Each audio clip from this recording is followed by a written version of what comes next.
సరిగా వినిపించలేదా? ఇప్పుడు వినిపించింది. పవన్ కళ్యాణ్ గారు అని ఎందుకు చెప్తున్నానంటే, ఎవరూ చేయలేని పని మన పిఠాపురం నియోజకవర్గంలో పవన్ కళ్యాణ్ గారు చేయగలుగుతున్నారు.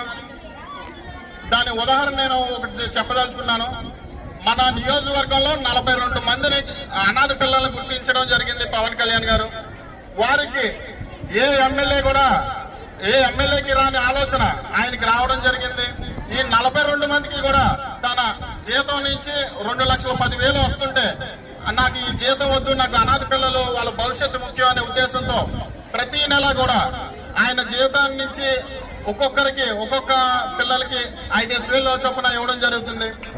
ఇలాంటి ఎమ్మెల్యే మన నియోజకవర్గంలో పోటీ చేయడం, ఆయన గెలవడం మన సంతోషంగా ఉందని అందరికీ కూడా తెలియజేస్తున్నాను.